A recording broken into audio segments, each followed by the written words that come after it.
Hello అండి, hi, welcome to our channel. మేము మొన్న ద్వారకా తిరుమల స్వామివారి దర్శనానికి వెళ్ళానని చెప్పాం కదా. రిటర్న్ అయ్యేటప్పుడు ఈ టెంపుల్ కనిపించింది. రోడ్డు పక్కనే ఉంది. ఈ టెంపుల్ చాలా పెద్దగా కనిపించింది. ఏంటి చూసొద్దాం ఏం టెంపుల్ అని మేము వెళ్ళాము. ఇదైతే మధ్య ఆంజనేయ స్వామి టెంపుల్, కారాయగూడెం అంట. టెంపుల్ ఎంత పెద్దగా ఉందంటే చాలా పెద్దదండి. నేను ఆంజనేయ స్వామి టెంపుల్, ఇంత పెద్ద టెంపుల్ చూడటం ఇదే మొదటిసారి, ఫస్ట్ టైం అనమాట. అంటే మనం చూస్తూనే ఉంటాం చిన్న చిన్న టెంపుల్స్, ఆంజనేయ స్వామి టెంపుల్స్ కంపల్సరీ ఉంటాయి ఏ ఊర్లోనైనా. కానీ ఇంత పెద్ద టెంపుల్ ఆ స్వామి వారికి చూడటం ఇదే మొదటిసారి నేను. టెంపుల్ అయితే చాలా పెద్దగా ఉంది, బాగుంది. స్వామివారిని చూపించడానికి లోపల ఫోన్ కెమెరా ఎలా లేదు, సో నేను బయట వాటికి కవర్ చేయగలిగాను. అదే మీకు చూపిస్తున్నాను.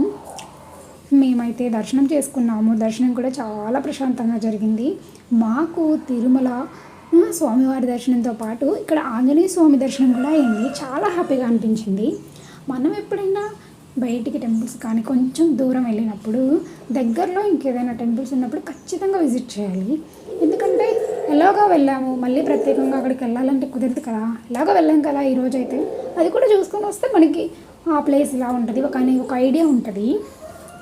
నెక్స్ట్ టైం మళ్ళీ ప్రత్యేకంగా విజిట్కి కుదరకపోయినా సరే చూసాం కదా అనే ఒక ఫీల్ ఉంటుంది. బట్ ఇలాంటి టెంపుల్స్ ఎప్పుడైనా కనిపిస్తే దగ్గరలో ఖచ్చితంగా వెళ్ళాలి. ఇది మాకు రోడ్ పక్కనే కనిపించింది కాబట్టి వెళ్ళాం. ఒకవేళ ఇలా ఉంది 2-3 కిలోమీటర్స్ అన్నా కూడా వెళ్ళొచ్చు. ఎందుకంటే ప్రత్యేకంగా ఇక్కడ నుండి ఒక 100 కిలోమీటర్స్ ప్రత్యేకంగా వెళ్ళే కాడికి ఎలాగో 2-3 కిలోమీటర్స్ లోనికి వెళ్తే మనకి ఒక మంచి ప్లేస్ కనిపిస్తుంది కదా. ఇలాంటి వాటిని అసలు మిస్ చేయకూడదు.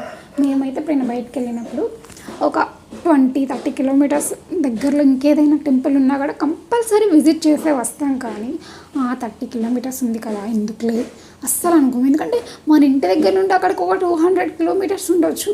బట్ అక్కడికక్కడికి 30 కదా, ఇలా ఆలోచిస్తాం. మా వారు కూడా సేమ్ ఇదే చెప్తారు, ఇలానే ఆలోచిస్తారు. మా వారిని చూసి నాకు ఇలాంటి థాట్ వచ్చింది. నిజమే కదా మా వారు చెప్తున్నది అని కూడా అనుకున్నాను చాలాసార్లు. మా వారు ఎందుకులే రిస్క్, ఎందుకులే అని కూడా అనుకోరు. ఇక్కడ దగ్గర కదా వెళ్ళేసి వద్దామంటారు. ఇలాంటి విషయంలో మా వారిని చూస్తే ఎంత కోఆపరేట్ చేస్తారేంటి మా వారు అనిపిస్తుంది.